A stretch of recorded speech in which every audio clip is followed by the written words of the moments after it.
Hello, Warriors of Light, and welcome to my weekly podcast that covers different Final Fantasy XIV topics. This is my 20th podcast of 2025 and the 72nd episode in the series. So today, I will be dividing this podcast into two parts.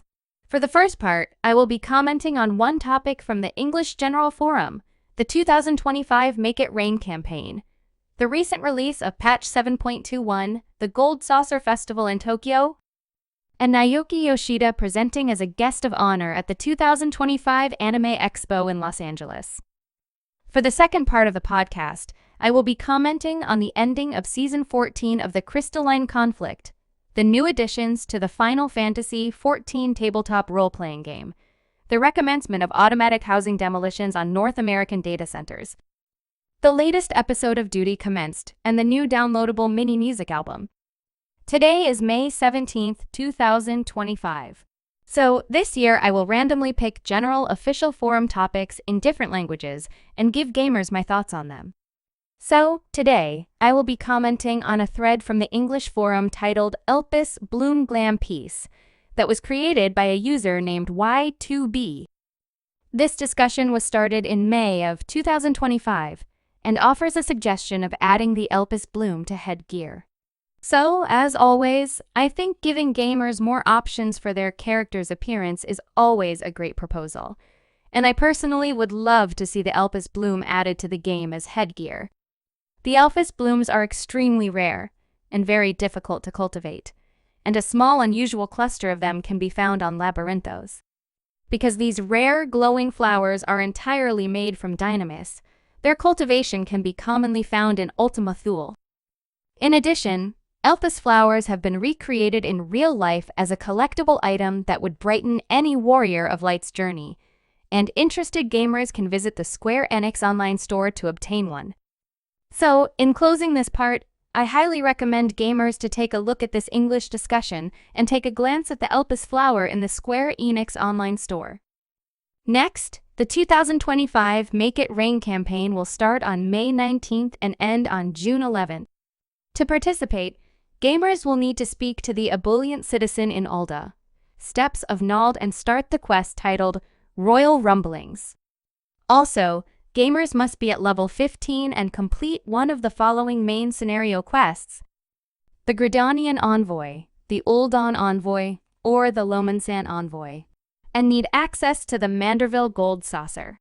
Gamers will also be able to receive increased MGP points by 50% and obtain rare in-game items, such as the Overreact emote and the King Elmer III card. Other Gold Saucer prizes may be purchased at a reduced MGP cost from the campaign attendant. So next, Patch 7.21 was released on April 22nd and included Cosmic Exploration, Cosmic Tools, new housing furniture, new dyes, and more. To participate in the new Cosmic Exploration, gamers must speak to Namingway in Old Charlayan as a disciple of Hand or Land and start the quest titled A Cosmic Homecoming. Gamers must have a disciple of Land or Hand at level 10 and completed main scenario quest titled Endwalker to start this side quest. In addition, gamers can also start the Cosmic Tools side quests by speaking to Researching Way in Sinus Ardorum. Gamers can find more information on the official Lodestone website. Next, two Eorzea cafes in Tokyo are celebrating the Gold Saucer Festival and providing a limited-time menu and a special luncheon mat. Now until May 20th, the Eorzea cafes in Akihabara and Osaka will host these celebrations. Gamers that live outside of Japan and are interested in these upcoming events can make travel arrangements through Rakuten Travel and book both tickets and hotel rooms. Next, the Final Fantasy XIV team will be at the 2025 Anime Expo in Los Angeles this summer, and Naoki Yoshida will be presenting as a guest of honor.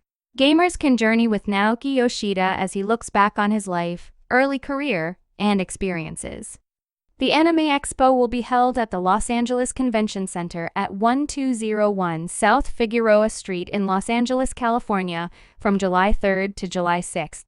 Gamers that wish to attend this event should register on the website today. So now, we will take a small break and continue on to part 2 of this podcast in a few moments.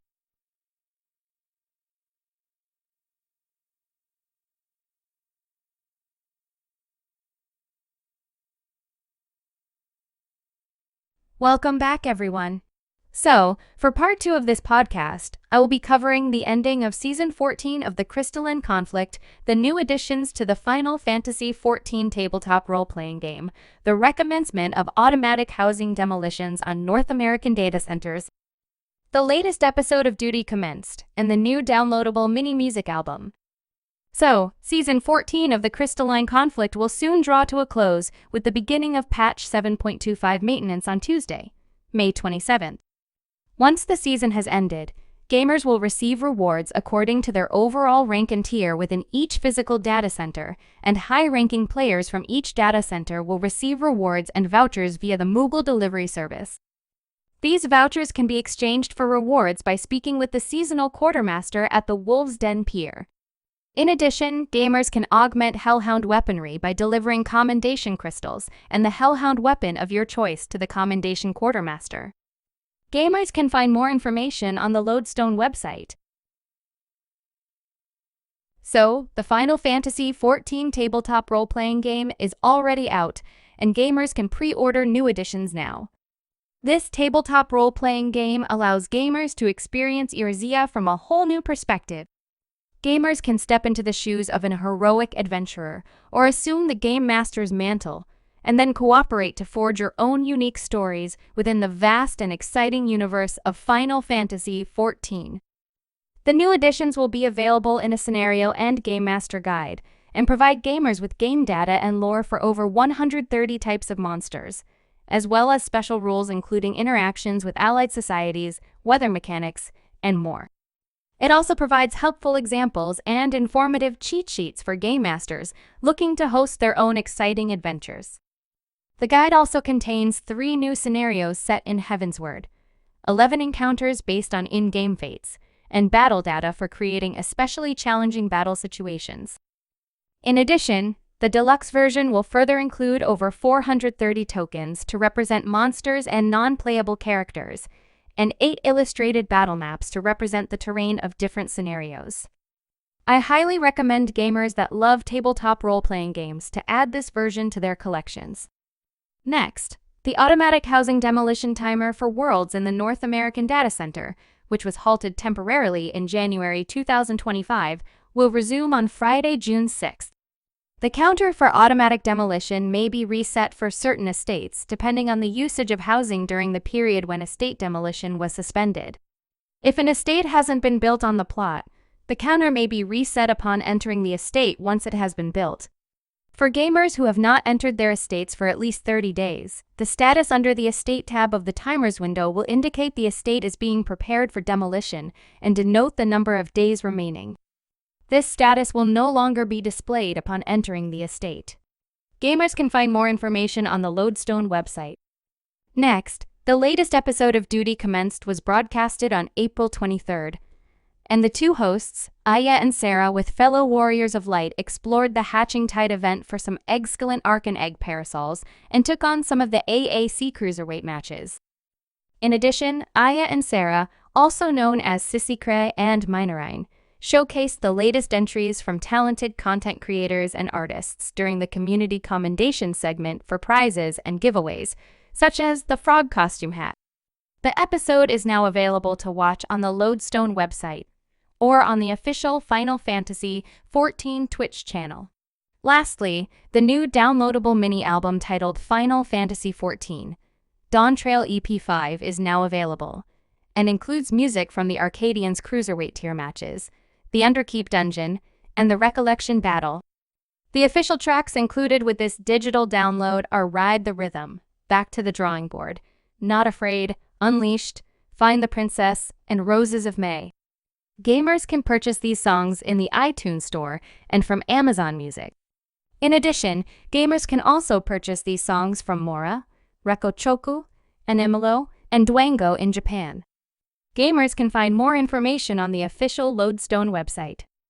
And that's all I have for my 20th podcast for 2025.